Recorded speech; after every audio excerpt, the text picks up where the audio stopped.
₹40 petrol वाली सरकार, ₹300 cylinder वाली सरकार। अच्छे भी आप ही ने कहा था सरकार बनी थी, आपने कहा था कि नहीं कहा था बाबा जी? मैंने कहा था पूछ पड़ेगा मेरी। बाबा जी आपकी कंपनी पतंजलि, बाबा जी आपकी कंपनी पतंजलि से पूछा था। बाबा जी आप ही ने कहा था। अरे आदमी को मैं कह रहा भाई ऐसे प्रश्न मत पूछो। मैं तेरे प्रश्नों का उत्तर देने के लिए कोई ठेकेदार है कि तू जो भी पूछो उसका उत्तर दे। जब एक बात कह दी थोड़ा सफेद करना भी सीखो। आप ये बताओ, एक मिनट, सभी टीवी चैनल पर आप ही की बाइट चली थी और लोग मैंने दी थी और अब नहीं देता, कर लेगा करेगा। चुप हो जा, अब आगे से पूछेगा तो ठीक नहीं। स्वामी जी बोल दिया ना स्वामी जी, बाबा जी आप एक तस्वीर पाई। जब बाबा रामदेव से तीखे सवाल किए गए, जब उनसे पूछा गया कि क्या बयानबाजी जो आपने दी थी आप उनसे आज पलट क्यों रहे हैं, आज सरकार उस चीज़ को फॉलो नहीं करती है, तो उस पर आपका क्या जवाब है? तो बाबा रामदेव ने कुछ अजीब से जवाब दिए और खिंच भी गए पत्रकार पर, और बड़ा अजीब सा उन्होंने जवाब दिया। मैं पूछता हूँ कि क्या उन्होंने इस तरह की बयानबाजी करके पब्लिक को बेवकूफ़ नहीं बनाया था? यदि उन्होंने गलती से भी बयानबाजी दी थी तो वो स्वीकार करने में पीछे क्यों हट रहे हैं, और फिर पत्रकार को ये वाली बात क्यों कह रहे हैं कि मैंने ये बोला था और क्या मेरी पूछ पड़ेगा? सीधी सी बात है कि उनका ये भाव है कि मैंने गलत बयानबाजी देकर पब्लिक को बेवकूफ़ बनाया था, और हाँ मैंने बेवकूफ़ बनाया था, कर लो जो करना है यार, मैं तो क्या पूछ पड़ोगे मेरी। तो एक तरीके से जब इन्होंने बयान दिया था तो पूरे चैनल्स पर चलाया गया था, और पब्लिक ने इस बात को एक एग्जाम्पल के तौर पर लिया था कि यस, यदि ये वाली सरकार आती है, इतना सस्ता हमें पेट्रोल मिलता है, तो हम लोग आगे जरूर इसी भाजपा पार्टी को वोट देना चाहेंगे ताकि हमें सस्ता पेट्रोल मिल सके। लेकिन रिटर्न में जब वो सब कुछ नहीं हुआ तो बाबा रामदेव कहीं दिखाई नहीं दिए। आज उनसे ये सवाल इस पत्रकार ने जब पूछा तो ये पूरी जनता का वो सवाल था जो हर किसी के दिल में है कि कहाँ गए वो पेट्रोल के दाम। लेकिन जवाब देने के बजाय बाबा रामदेव तो खिंच गए। इनका ये खिंचना कितना सही है, इस पर मैं आप लोगों की राय जानना चाहूँगा। एक बार फिर से मैं आपको ये वीडियो दिखाता हूँ और क्या ये एनवायरनमेंट था, एक बार फिर समझने की कोशिश करते हैं। जी आपने तो टीवी चैनल पर ये कहा था कि कौन सी सरकार आपको चाहिए, ₹40 पेट्रोल वाली सरकार, ₹300 सिलेंडर वाली। आप देख सकते हैं जैसे ही ये सवाल पूछा बाबा रामदेव जी के चेहरे पर से हवाइयाँ उड़ गई, वो इधर उधर देखने लगे, और उसके बाद उन्होंने लगभग पत्रकार को थोड़ा सा डांट ही दिया कि भैया तेरे सवालों के जवाब देने के लिए मैं बाध्य नहीं हूँ। अच्छे भी आप ही ने कहा था सरकार बनी थी, आपने कहा था कि बाबा रामदेव उनके सवालों से भागते हुए नजर आए, जवाब नहीं देना चाहते थे। क्यों? ये भी एक सवाल है। कहा था बाबा जी? मैंने कहा था पूछ पड़ेगा मेरी।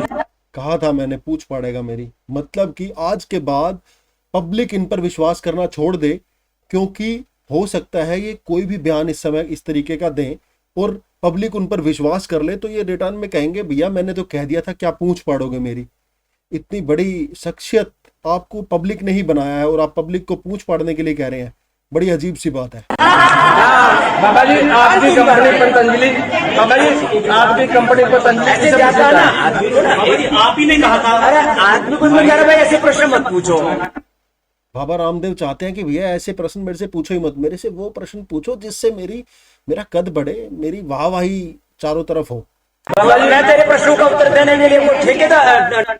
बाबा रामदेव कह रहे हैं कि मैं ठेकेदार नहीं हूं आप लोगों के प्रश्नों के उत्तर देने के लिए।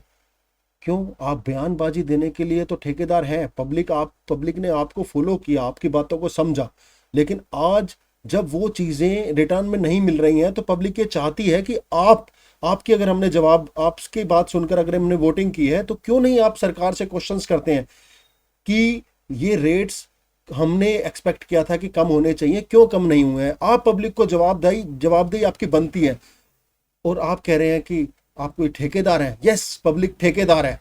पब्लिक ने आपके बातों पर विश्वास किया था और आज उसे फील होता है कि ये विश्वासघात हुआ है, तो ठेकेदार तो बाबा रामदेव आप हैं। ठेकेदार है कि जो भी पूछो उसका उत्तर दो। जब एक बात कह दी थोड़ा सफेद करना भी सीखो। आप ये बताओ, एक मिनट, सभी टीवी चैनल पर आप ही की बाइट चली थी और लोग मैंने दी थी और अब नहीं देता, कर लेगा करेगा।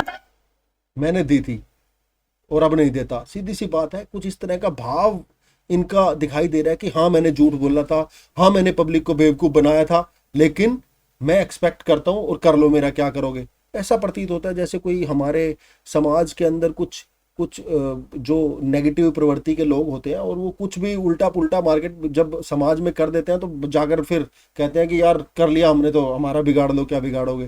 तो इस तरह का भाव आई थिंक ये कोई शोभा नहीं देता एक इतने बड़े कद के इंसान को। इनको इनका इतना बड़ा कद पब्लिक नहीं बनाया है, और पब्लिक जब उठाती है तो पब्लिक गिराना भी जानती है। चुप हो जा, अब आगे से पूछेगा तो ठीक नहीं। अब और सवाल मत कर लेना, अब ठीक नहीं होगा। अब देख सकते हैं कि बाबा रामदेव जी का लेवल अब कहाँ पहुंच गया है। बाबा जी आपने अब बाबा रामदेव ने उन पत्रकार को चुप करवा दिया है जिनके तीखे सवालों के जवाब उनके पास नहीं है। अब कुछ मीठे मीठे सवालों वाले पत्रकार मिलेंगे, बड़े खुश हो गए। अब देखिए जब उनको उन्होंने साइड कर दिया तो अब एक अलग ही मुस्कान आई है उनके चेहरे पर। जो लकीरें माथे पर आ गई थी कुछ तीखे सवालों की वजह से, वो चली गई। अब बाबा जी आपने तो टीवी उसके बाद और कुछ तरह के क्वेश्चन स्टार्ट हुए। आप सब लोगों से मैं निवेदन करूंगा कि इस बारे में अपनी राय जरूर दीजिएगा। हम लोग ही हैं जो किसी व्यक्तित्व को बहुत बड़ा बनाते हैं, लेकिन इस तरह के एक्सपेक्टेशन हम नहीं कर सकते। अगर आप कुछ बयानबाजी देते हैं, अगर आपसे कुछ गलत बयानबाजी हुई है तो आपको बनता है कि आप उसका जवाब दें या फिर आप उसके लिए क्वेश्चनिंग करें सरकार से। आपको इसके लिए आगे किया गया था क्योंकि आपको लीडर बनाया गया था, आपसे हम कुछ एक्सपेक्टेशन करते थे। लेकिन अगर आपके पास जवाब नहीं है तो आप इस तरीके से मुंह नहीं मोड़ सकते, पत्रकार की बेइज्जती नहीं कर सकते, आपको जवाब देना होगा। आपका इस बारे में क्या कहना है जरूर बताइएगा कमेंट बॉक्स में। सवाल भारत के पर मैं अजय गेरा, बहुत बहुत धन्यवाद।